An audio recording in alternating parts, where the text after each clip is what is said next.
They were born in blood, buried in science, and erased by silence. In the Black Summer of 1885, 7 brothers vanished from history, deliberately. Their names stripped from records, their discoveries sealed in steel vaults beneath government buildings, but before that, they turned an entire town into a human experiment. Quicksilver Creek, Texas, wasn't just abandoned. It was erased. Residents didn't flee. It was as if they were chemically dissolved from memory. You were never supposed to hear this, and if you're watching now, you're already past the threshold. They called them the Kruger brothers, Prussian immigrants with spotless reputations and minds decades ahead of their time. Each one mastered a discipline: medicine, metallurgy, mathematics, psychology.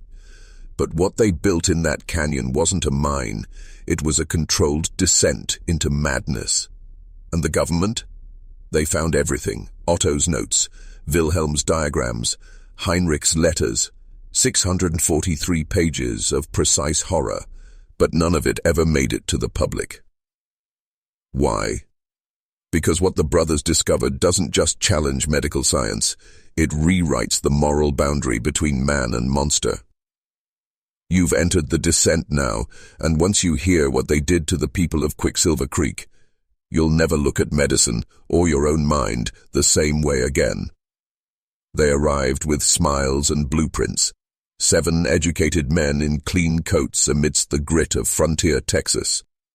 To the struggling settlers of hill country, they were a miracle. They brought order, wages, medical care. A town emerged from nothing, engineered like a machine, Quicksilver Creek. But every machine has a purpose. Hinrich Kruger was the architect, a metallurgist with a mind built for extraction, only he wasn't extracting ore. His brother Otto, a physician, offered free checkups, handwritten prescriptions, and careful tracking of every symptom, every cough, every change in sleep pattern. The others, Friedrich, Wilhelm, Otto, Gustav, Bernhard, and young Klaus, they each played a role, but not in building a mine. They were building a data set. Mercury mining was dangerous, yes, but not like this. Their operation didn't reduce exposure, it calibrated it. Workers were rotated with mathematical precision, placed in zones that Wilhelm had calculated down to the square foot for vapor density. Otto's clinic wasn't for healing, it was for harvesting data on suffering. And still, no one suspected. The Krugers gave them homes, flour, protection, even school books for their children. But every gift had a dose inside, and the town was breathing poison, eating it, drinking it, without ever knowing. The experiment had already begun. The first to show signs weren't the miners, it was the children. One morning, May 15, 1885, 8-year-old Thomas Donnelly was seen walking in perfect silent circles in the backyard, eyes glassy, arms stiff. When his mother called out, he didn't answer. When she grabbed his shoulder, he kept walking, like a wind-up machine caught in a loop. By sunset, he wasn't alone. Dozens of children across Quicksilver Creek began exhibiting identical behaviors, walking precise lines, standing motionless for hours, eyes open but absent. Some moved their hands in complex, silent patterns, like they were reciting some unknown code. At first, parents thought it was some childhood game or the heat. Otto Kruger assured them it was a seasonal nervous condition. He even prescribed a tonic to calm the nerves. But the tonic wasn't medicine. It was acceleration. Inside Otto's locked cabinet was a journal, leather-bound, worn, catalogued with a precision colder than death. Every child was a case study, every dose recorded, every twitch analyzed. You see, Mercury affects developing nervous systems differently, and the Krugers weren't just studying disease, they were shaping it. These weren't accidents, they were chapters in a living manual of psychological disintegration. And the children were the opening pages. What terrified the mothers wasn't just the silence, it was how normal everything still seemed. The children laughed, ate supper, played with dolls or ran barefoot through dust. But then, Like a switch, they'd freeze. One girl was found standing barefoot in the garden at midnight, eyes closed, whispering to no one. A boy stared into a mirror for 5 hours without blinking. They weren't gone. They were occupied. And yet, Otto told the town it was a benign local phenomenon. A mineral imbalance, temporary, easily corrected. But behind his clinic doors, the truth was spiraling.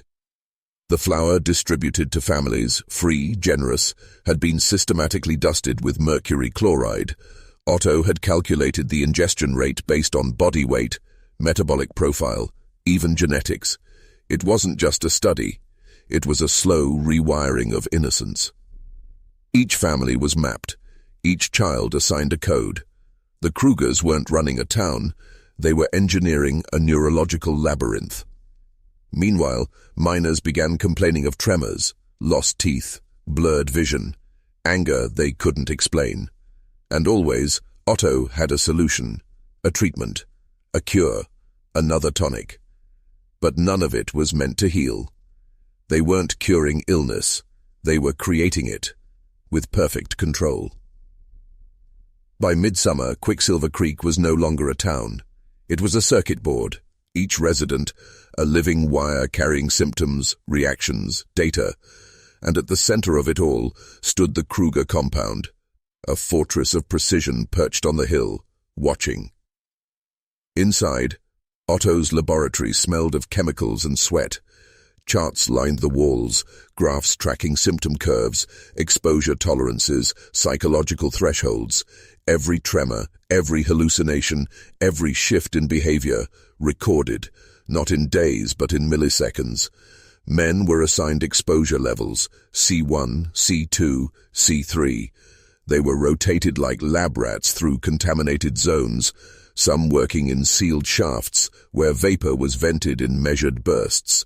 They weren't mining mercury, they were inhaling it. Wilhelm designed a furnace system that recycled the vapor, redirecting it into sleeping quarters. Gustav created dosage matrices, predicting cognitive breakdown with frightening accuracy. And Otto, he orchestrated the human element. He tracked aggression spikes, sexual dysfunction, dreams, muttering. He documented what happened when fathers forgot their daughters' names, when wives collapsed sobbing mid-sentence with no memory why. But it was Bernhard who warned them. Once you damage the mind, he said, you can't always measure what comes back. Hinrich dismissed him, because the brothers didn't fear madness.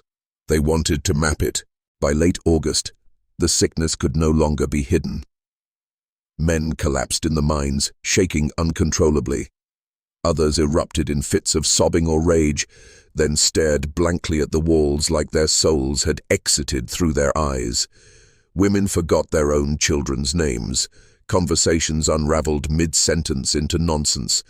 But the most terrifying change was in the eyes, cloudy, distant, like they were listening to a voice no one else could hear.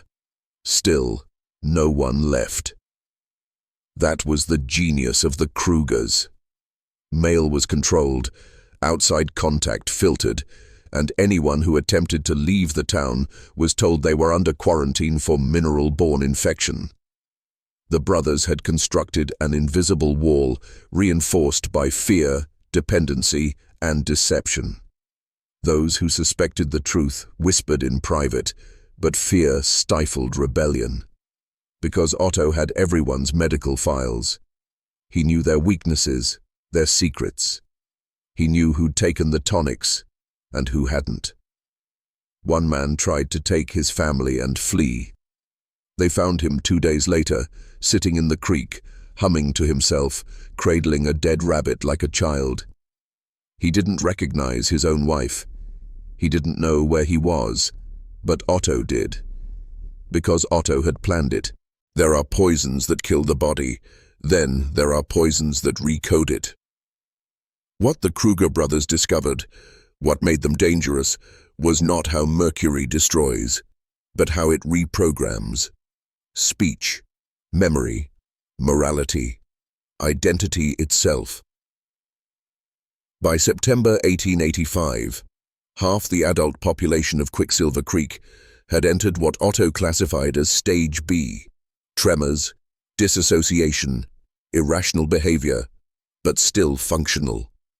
These were the ideal subjects, men and women who could still walk, talk, work, but whose minds had begun to splinter. Stage C came next. Hallucinations, violent ideation, loss of time, and something else, something Otto didn't put in the reports: the dreams. Residents began describing identical visions: machines underground, a voice calling through rock, a figure in a white coat, whispering numbers in a language no one could speak. They were seeing the same things. Even Otto, detached and clinical, began scribbling cryptic notes in his journal. Shared hallucination, or convergence of perception? And later simply, what are we waking up? It was no longer just about Mercury. The town had become a psychic echo chamber, poisoned minds vibrating on the same frequency. And something ancient, unspoken, was now listening back. Autumn brought silence to Quicksilver Creek. No more Sunday church bells. No laughter in the schoolhouse. Just wind and the low, pulsing sound of the furnaces deep underground, like the town itself was breathing. Children stopped speaking. Their drawings grew darker, figures with no eyes, spiral mouths, people standing in holes. One girl was found muttering numbers in perfect German, though her family was Irish and had never left Texas. Otto began noticing repeat loops in behavior. People performing the same task, at the same time, every day, down to the second. A mother stirring empty pots. A boy stacking stones in exact rows. Gustav logged this as neurochemical time looping, but Hinrich believed it was something else. Not madness, a pattern. By now, no one trusted their own memories. Husbands claimed their wives were different, replaced. Families kept mirrors covered, afraid of what stared back. Some began burying silver coins under their beds, convinced they warded off whatever was crawling through the walls at night. And still, the Kruger brothers recorded. No mercy, no intervention, just data. Because they didn't believe they'd lost control, they believed they were close. To unlocking a new kind of mind, to reaching a state beyond sanity. Beyond human. By October, names began to disappear. Not physically, but in memory. People introduced themselves twice. Mothers stared at their sons and whispered, "You're not mine." Whole families forgot birthdays, addresses, even their own reflections. The town was dissolving from the inside out, not with fire or blood, but with erasure. And the Kruger brothers kept watching. Otto logged these episodes as memory displacement phenomena. Hinrich called it soul drift. Gustav, the most devout of them, began referring to it as the cleansing. But it was what happened in the mines that changed everything. A group of workers dug into a new shaft, far deeper than protocol allowed. What they found wasn't ore, but something older, a sealed cavern, lined with markings no one could translate. Some said it wasn't writing, but a sound, etched into stone. 3 men entered, only one came back. He'd torn out his own eyes. Over and over, he repeated one phrase. The voice is inside now, and it's not speaking German. The Kruger brothers sealed the cavern and redoubled the tonic doses. But something had already escaped, and now it wasn't just watching, it was learning. The man with no eyes died on the 12th day, but not before carving a final symbol into the walls of his cell. Otto photographed it. Hinrich burned the body. Gustav fasted and claimed he heard angels. But the town was changing. And it wasn't just psychological. Flesh itself began to shift. A woman's hair grew overnight into white, knotted cords. A child's skin hardened, reptilian, and cracked with heat. One man was found fused to his rocking chair, bone and wood interlocked like a living sculpture. Otto tried to rationalize. Chemical hallucinations, mutated side effects, advanced mercury poisoning. But Gustav said it plainly in his diary. They are becoming what we summoned. That word, summoned, would appear 90 more times across their personal journals, though never in the official reports. Because by now, the brothers weren't just documenting transformation, they were guiding it. The tonic formulas changed, stronger, darker, no longer meant to protect, but to accelerate. And those who drank it longer began to speak together, sleep together, dream the same dreams, chant the same phrases in sleep. The town wasn't a study anymore. It was a ritual, and every soul was part of it. The first full disappearance happened on November the 2nd. A woman named Elsie Meinhardt simply vanished. Her clothes still folded on the bed, her shoes at the door, but no trace of her body, no sign of struggle. Otto was furious. Hinrich was silent. Gustav smiled. He called it the first offering. The townsfolk, those still lucid, panicked. They barricaded doors, stopped taking the tonic, refused to speak the brothers' names aloud. But it was too late. The rituals were embedded, the symbols carved into their dreams. The town breathed like a single organism, and it obeyed only the brothers now. By mid-November, 7 more had vanished. Each one had taken the tonic for over a year. Each one had reported hearing voices in the mine, just before they disappeared. And still, the Kruger brothers did not run. Instead, they descended. They went back into the sealed shaft, together. Cameras, journals, blood samples. They stayed underground for 3 days. When they returned, their eyes were not the same. Otto spoke in a language no one recognized. Hinrich stopped blinking entirely, and Gustav began to bleed from his palms, but smiled through it like it was holy. They said they'd found the source, and now they'd bring it up. December came, but the snow never did. Instead, the ground cracked open, dry black veins splitting the soil.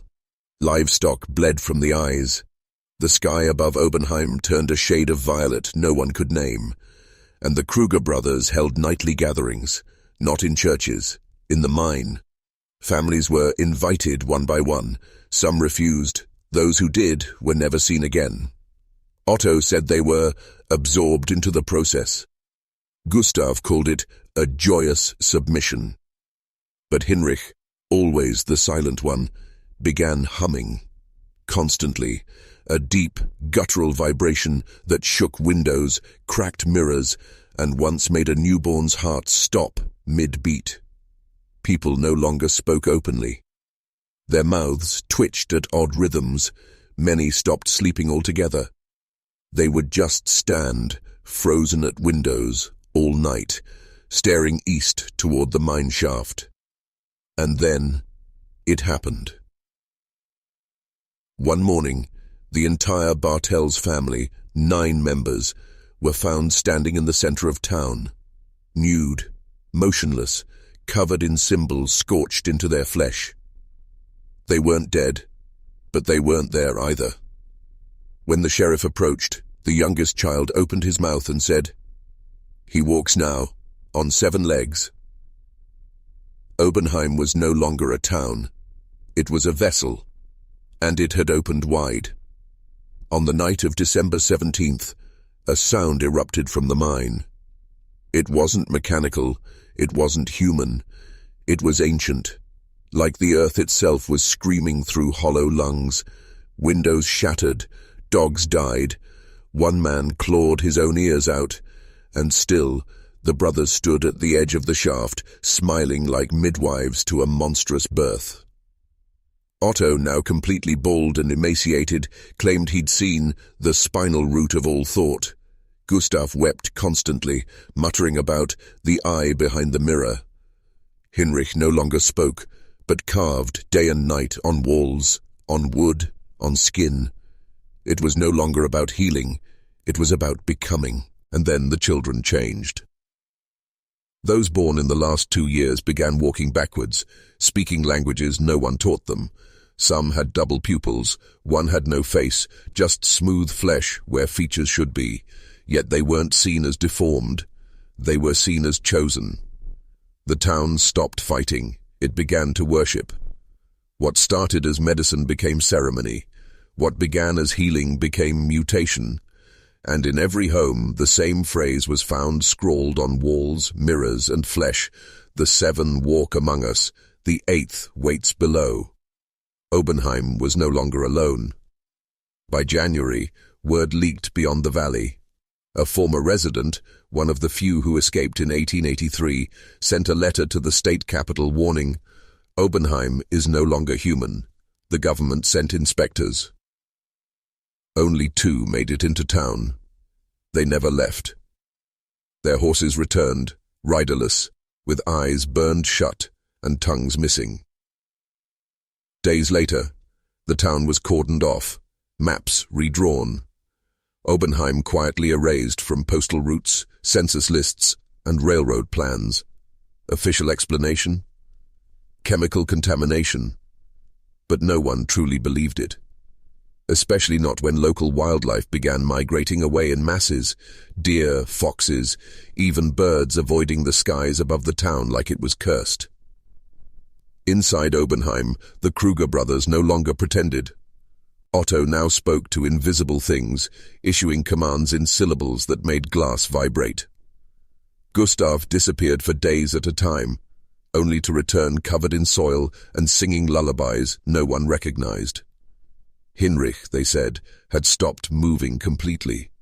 He was found standing in the mine's heart, eyes black, feet fused to the rock, as if the earth had claimed him as a prophet. And the people, they bowed, not to God, not to man, but to the source, a presence now walking among them in flesh, smoke, and memory. On the night of the blood moon, January 31st, 1886, Obenheim vanished. Not metaphorically, geographically, maps showed only dense forest, roads that once led in, now twisted away. Surveyors who entered came back raving, their hair white, their memories shredded like parchment in fire.